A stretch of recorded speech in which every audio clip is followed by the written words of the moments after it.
This is the Action Movie Guys podcast, bringing you action movie reviews from across the decades, plus box office numbers and insight like never before.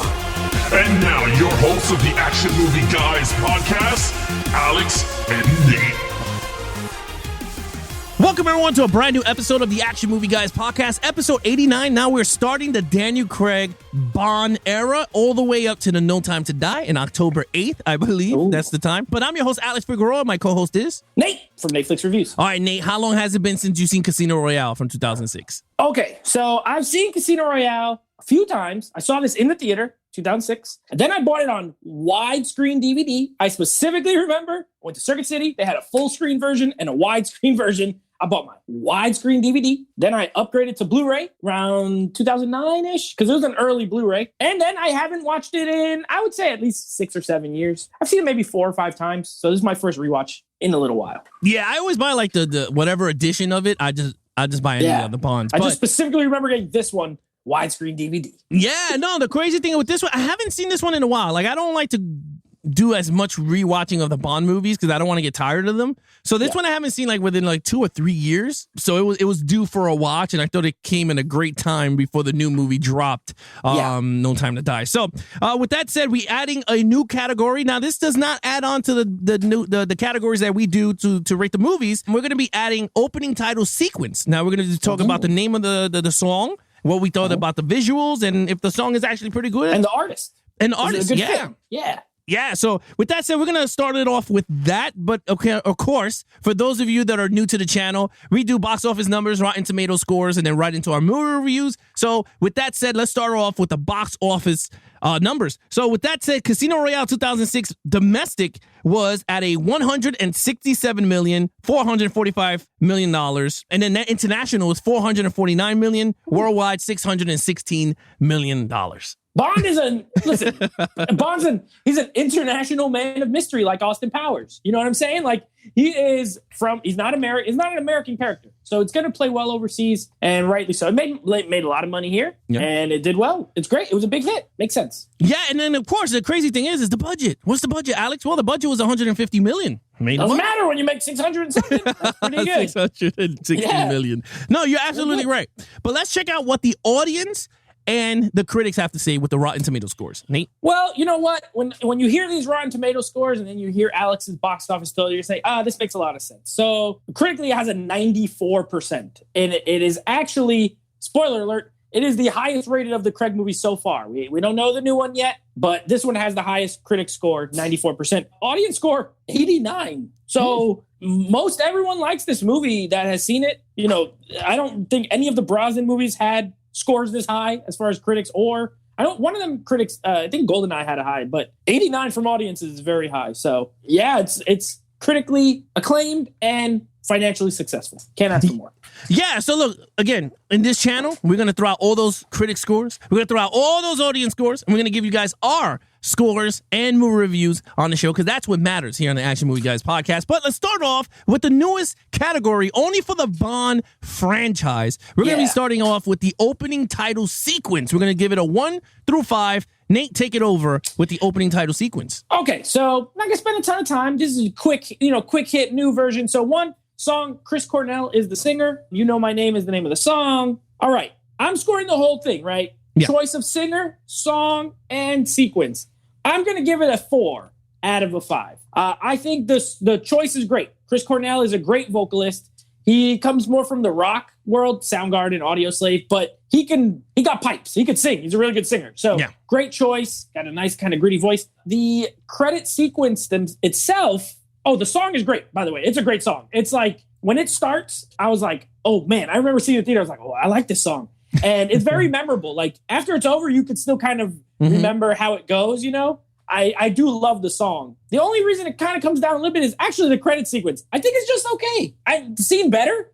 Even the Brosnan ones had some better like actual sequences. I do like when they have real people in them. And this was all like cut out, like paper animated cutouts kind of. And I get it. They were supposed to look like cards, but I think they leaned way too heavy into the card theme. So while it was cool and it was animated well, it wasn't the best. but the song is great, singer's great, 4 out of 5.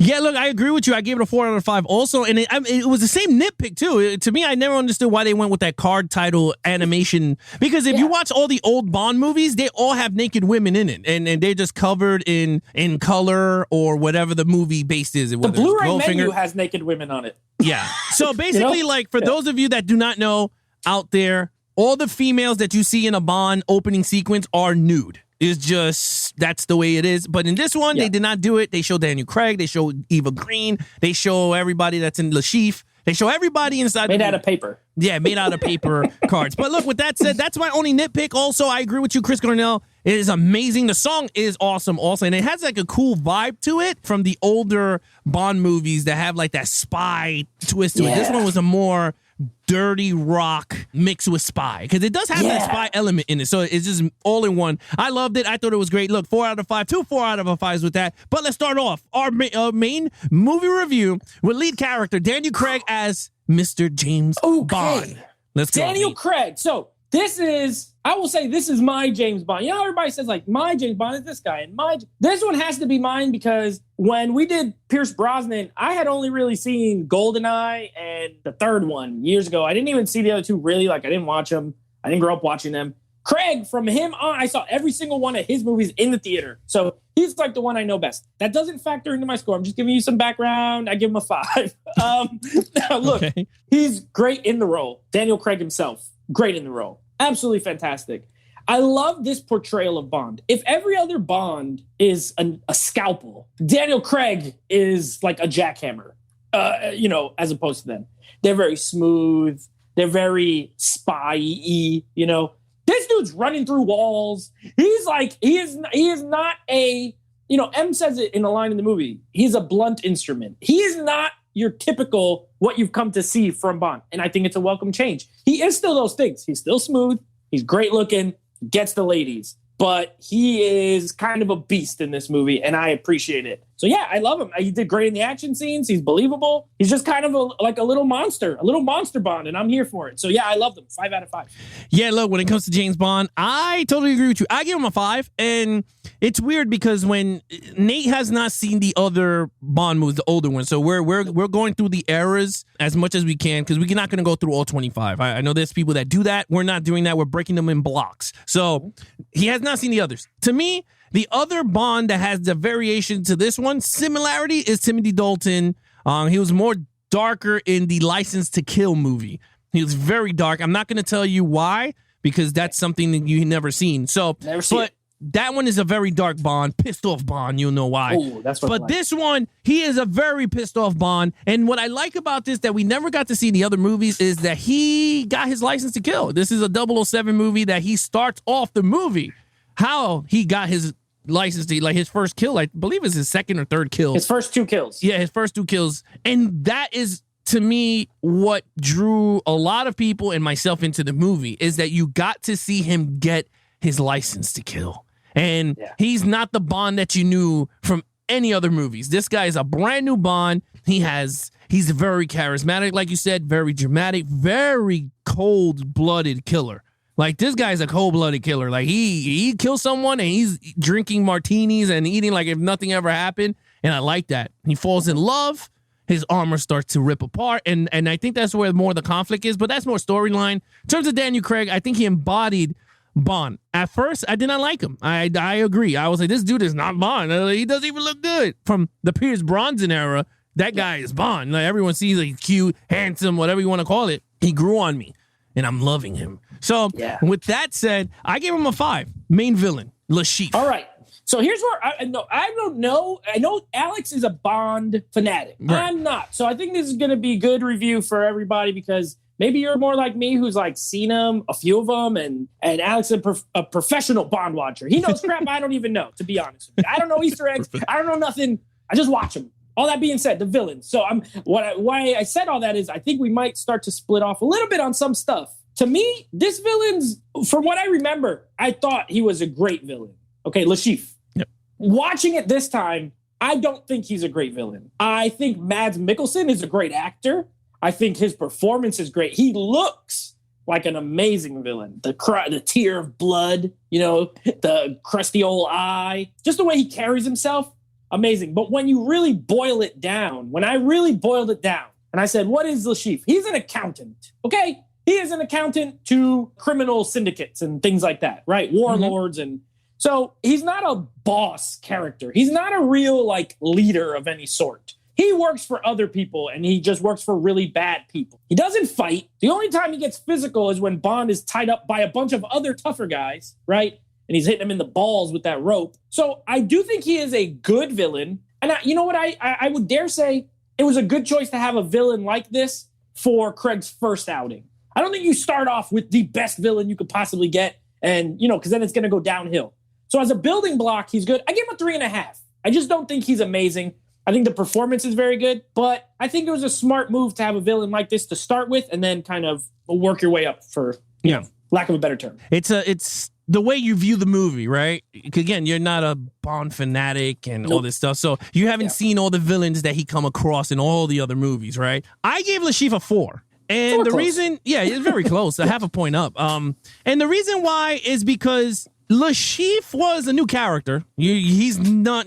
It's not like they remade Blofeld that we see later down the road. Yeah. But this is a brand new character, Le Chiffre. And I loved it because you're right. He's not the villain, right? Because this is the first time in a movie that the villain gets killed. They kill him. Yeah. So you're like, holy crap. At all. Yeah. So that's the thing I like about this character, because he was afraid. He was like, give me the money. There's nothing I need this money. He knew he was working for someone higher up, but we can't give you guys that because that's later down in the movies that we're going to be watching why he was so scared. But you got Mr. White. We couldn't give you Mr. White because Mr. White is just a henchman, an assassin. Think of him like that. But Le Chiffre is the main villain in this, and I liked him. I thought he was really good. He was very angry when he gets angry. I love the poker scene because that's where you got to see how diabolical he was, right? He lost $101 million and he had to come up with a way to come up with this money, and he had governments all to play poker. He knew he was going to win, right? He put this together so he could win. But of course, he had no match to Bond. But again, I thought for me, Le Chiffre, as a villain, I thought he was good. And you're right. It's not a mastermind, but it's a cool semi-mastermind villain, if you know what I mean. He was a mastermind. If you really think about it, he was the head of everybody because he was the accountant. No one messed with this guy. Except them African dudes when they broke in his... yes, he the freedom fighters. On the floor like a punk. That's right. So with that said, but again, you get to see his weakness though, right? He's not that tough when he's by himself. So it was cool. You gave it a 3. I gave it a 3. I'm sorry. You gave it a 3.5. I gave it a 4. All right. Action sequence. Okay, so I wrestled with this one as well. I gave it a 4.5.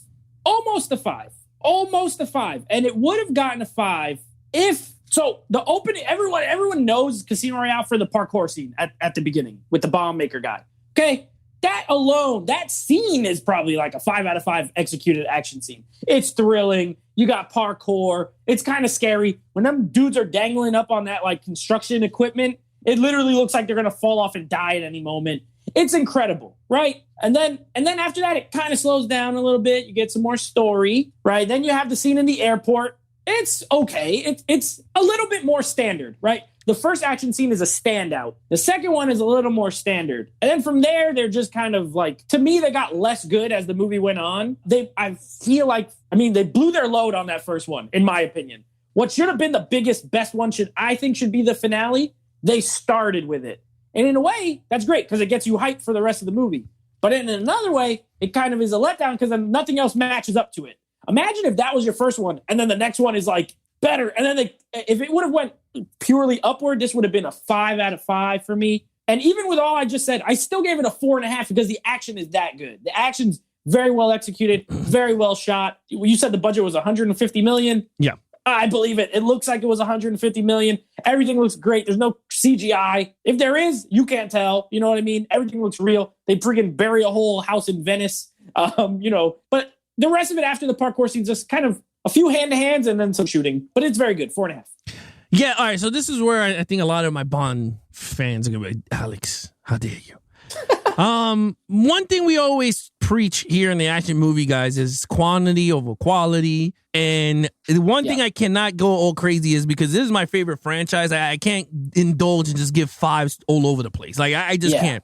This movie was more of a drama than action. This is more of a storytelling. Like, this is the first movie, and they went straight character developing through everybody, which I love. I mean, let me just tell you, I love it. They put second action, which I was like, you know what? For this movie, absolutely. Because, you know, the Pierce Brosnan GoldenEye, that was straight action, like galore, right? Because me and you reviewed it. World is not enough. Remember that one's pure action. Action scene. Yeah, so with this one, it worked. And now what I would say is I gave it a 4.5. I agree with you. We did get the beginning sequence, which is one of my favorites, black and white, him fighting in the bathroom, very rugged. Very brutal. I wish the entire movie was black and white. I'll just tell you that right now. Because I was like, oh my God, I love black and white. And it was awesome, right? That would have been cool, yeah. So we got that sequence. Then, of course, you got the parkour, which, of course, like you said, everyone loves that scene. I loved it, too, because it's brute versus an agility. Because the guy was just walking through everything. The guy's going through holes, and Bond is going through walls.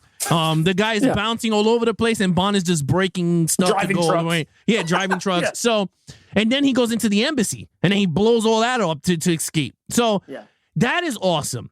Then you get into the car, the Aston Martin, when he's racing to get Eva Green, and then he flips the damn car over, and my heart cried because I was like, that car was so sexy. I would have just ran her over. But then you got the ending, which I know a lot of people do not like the ending. I love the ending sequence when Bond is there shooting up the whole house is coming down, and it shows you that the adrenaline of action sequences does not have to be 20,000 bullets going everywhere. It's basically a house is going underwater, and Bond, first of all, is trying to save Eva Green, his character, Vesper, and he's trying to fight these guys off and to get the money. So it's like, wow, there's a lot of elements coming down in this one scene, and I thought it was amazing. It did not look CGI. It looked like wherever they shot it was amazing because that house is just coming down, and I was like, and the music was crazy in that scene. Look, with that said, 4.5, I have to give it. It would have been a perfect if they added more action to it, but you know what? Regardless that I gave it a 4.5, I think this was a perfect amount of action for this story that we got. Agree. I don't know if you understand what I mean, right? No, I agree with you. I don't think it has. It's not tons of action. It has enough to keep you satisfied, but it's so well done that you got to respect it. You know what I mean? Yeah. I agree 100%. All right, here we go. The meat of this movie storyline. 5 for the storyline. Look, this is an origin story done perfectly well. Perfectly well. This is a Bond origin movie. The black and white, you know what? Now that you mention it, I wish the whole thing was in black and white. I never even really thought about it. I was like, okay, that's like, it's in black and white because it's right before the actual story. But if it wasn't that, and that style of black and white, very grainy, it looked awesome. It looked super cool. That would have been sweet. But either way, you get a little origin, right? Oh, here's how Bond got his license. You don't need too much. You just need a little bit. That was enough. Once he gets in there, he's going on missions. You see, he's capable of screwing things up. M was not happy. He's not like, it's not like, oh, he just does everything perfect. And no, he pretty much screws it all up. And M is like, I literally hate you. Don't break in my house again. And he's like, all right. And then he leaves. And he goes to the Bahamas. What does he keep doing? He keeps working. They told him, don't do it. He's like, well, I think I can figure it out. And then you just get a lot of good story. The story's really good. I will say, even though I'm giving it a 5, if I had to nitpick something, it's a very busy movie. Like, it has a lot of parts. You know what I mean? But they all tie together really well, which is why I like it. It's 2.5 hours almost, and it flies right by because everything that happens is interesting. I love the love story with him and Vesper. Eva Green, gorgeous. That helps. But their chemistry is great. I love their banter early on when they he obviously is attracted to her right away. And she might be, but she plays it better. Like, I hate you. You know what I mean? And I love their little banter back and forth. You kind of feel them growing to like each other, which I love. It feels very organic. I really like the love story in this. Sometimes it could be forced. You know what I mean? Didn't feel forced in this one at all. And it was a different side of Bond. Bond is always just a lady killer, right? The guy's wife in the Bahamas, he's like, I'm just gonna, and he ends up leaving, but pretty much that's the Bond you know. I'm just gonna sleep with this lady and I don't care. Here he's like, I don't want to just do that. He was about to retire. He was a 007 for about 2 months and was about to retire for this girl, you know? And then the twists. There's a lot of twists. People you think are good are actually bad. People who are bad might be good. You don't know. You know, it's kind of vague, and I love it. I don't need everything. Leave it a little bit vague. You know what I mean? It's beautiful. It's well told. I absolutely love it. And who knew watching some guys play poker for 20 minutes could be so enthralling? The poker scene is long. Like, it's a whole chunk of movie. And I was in it, dude. I was like, he's bluffing. I love he's bluffing. Oh, man, I loved it. It's great. 5 out of 5. I totally agree with you. I gave it a 5. I mean, that was hands down 5. And the crazy thing about this movie, you're right. It's like a perfectly layered cake, right? It's so, of course, Bond is the main guy, right? Like, you're going to see Bond. But the awesome thing about this movie is, for those old school Bond fans, or if you're new, you're getting introduced to this character. If you're into the series, you're getting Judi Dench back as M, right? Let's talk about Judi Dench for a second here as M. She is so good. Like, in every scene that she was in with Daniel Craig, they had so much good chemistry. And by the way, she had chemistry with Pierce Brosnan also, but the difference is that his character of Bond was more charismatic, more not as, like, serious Bond. He was just more comedy Goofy, all over there. Yeah. So, with this one, you got to see the actors act. And I loved it when she was pissed off. She goes, I want to hand you over to these guys with your head on a plate. I was like, you damn right you should. This dude just went into an embassy like nothing. And I was like, this is crazy. Now, you got other characters that are into the Bond series. Felix Leiter, which is Bond's best friend in all the other movies. So you're going to see, Nate, I'm not going to tell you the other movies when he gets introduced and stuff, but we're going to get to those, because that's, I think it's Sean Connery's movie when they introduce Felix Leiter into the series. He's Jeffrey Wright in this movie. He's Jeffrey Wright. CIA, Yeah. So that's Bond's best friend. Everyone knows that's Bond's FBI friend, CIA best friend. But you got to see him introduced. He's like, I'm bleeding chips, man. I'll kick you, right? He's mad cool. Yeah, he got the Nate beard in the movie, right? When they're on the steps and they're like walking the opposite direction. Yeah, he goes, I'm a brother from Lanley, brother. He's what, Commissioner Gordon in the new Batman movie. Yeah, he is. He's great. Yeah. He was like, I'm bleeding chips. He goes, I'm going to stake you. Yeah. Yeah, I'm going to stake you. And then he goes, what is in it for you? He goes, all I'm going to say is I'll take him in. And then he goes, what about the money? He goes, you think we need the money? He's so American. Yeah, he's mad American. You can't help it be American. Do you think we need it? But anyway, Jeffrey Wright was such a great Felix Leiter. Le Chiffre, amazing character. He was good with Bond. I mean, they had great chemistry on screen when they were together. Eva Green, okay? Beautiful to look at. When she first sits on the train, I told my wife, it is crazy, like, how a camera could make a female, like, you could just get attractive like that. Like, because I mean, everyone's seen Eva Green, everyone sees these beautiful females or whatever, but there's something about these movies with cameras that the minute they enter a scene, you could just fall in love with them like that without even knowing the motive or whatever the hell they are. When she sits in that train across from him and you see those beautiful blue eyes or green eyes, you're like, whoa. And then you're right. That banter between two, that's where he fell in love with her, because he was like, wow, she's like me. Like, I finally found a female me. Like, that's when he was just in love. And it was great. I thought that was great. The storyline is just a 5. It is amazing. You guys, again, what movie do you see a whole poker scene? Regardless, we've seen it like thousands of times, and you still go, oh my God, he won with a straight flush. Like, you knew the scenes, but you're just like, your heart is throbbing. Look, and the crazy thing is the layer of how they put the villains. Le Chiffre is the bad guy, but no way, because there's a syndicate that's running everything, because there's a Mr. White someone's telling him to do, and the ending of the movie, what happens? Bond gets him, and then, of course, it's going to lead to the next one. But again, what is that organization? And we're going to find out later down the road. And that's the cool thing about this movie. It's not about Le Chiffre, because it's just straight up, someone is running these guys. And that's what I love when he was going through the computer. He saw everyone's names, and she goes, oh, Le Chiffre. And I was like, oh, this is so good. I was like, this is such a good movie. And that plane sequence was awesome, too. Yeah. I mean, it was just a great scene. Anyway, a 5 overall. And these are the only Bond movies. Am I right that these are the only ones that all tie? Like they're all sequels to each other. Like the other ones are all just standalone. They don't have nothing to do with the other. Like it's just individual stories. Yeah. These are the first ones that kind of flow as one big arc. Yeah, which is cool. The villains might go over. But it's not it's not a flowing storyline. Right. Yeah. Exactly. No. Okay. Overall for me, this movie's always, and when I watched it, I thought the same thing. As much as I love the story, I think the story and Craig are amazing. Overall, it's not a 5 for me, but it's pretty close. 4.5 for me. I gave it a 4.5. It's a 9 out of 10 in my mind. And I think it's a great movie. Forget Bond. Forget if you like spies or you don't like spy movies. This is a great film with a great story. You get love story. You get gorgeous places. They go to the Bahamas.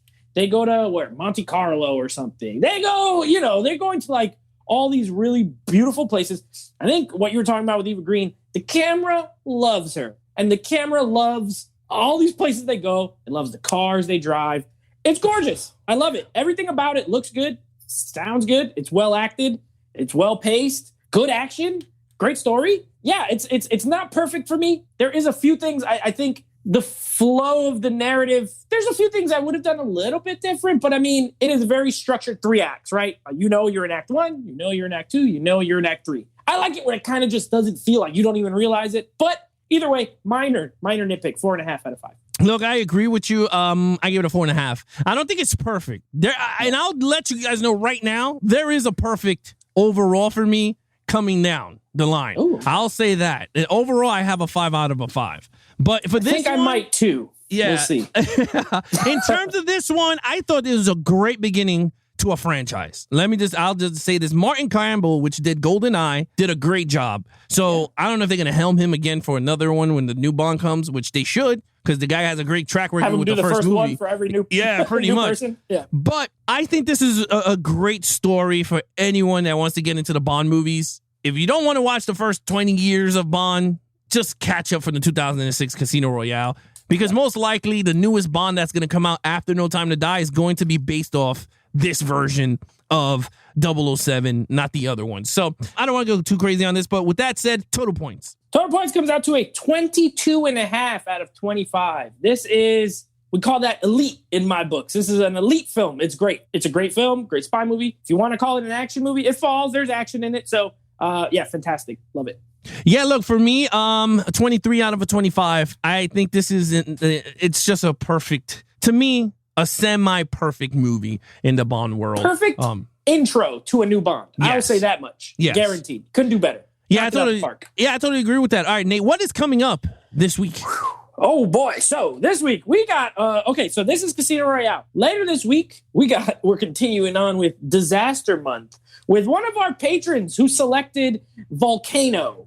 We will be watching and reviewing, but we watched it already, Volcano. So we're going to be doing a little bit of Volcano action. And then we will, of course, be ranking the Mummy franchise. We always do our rankings of this other ones. Last week, we did the Mel Gibson movies. This week, ranking the Mummy franchise. I'm pretty sure we're going to have the same ones, but we'll see. You never know. And then next week, of course, Quantum of Solace, which between you and me, I don't remember anything that happened in it because I didn't like it when I saw it at the movie theater. So this is a first-time rewatch since whatever year it came out. So very excited to check that one out.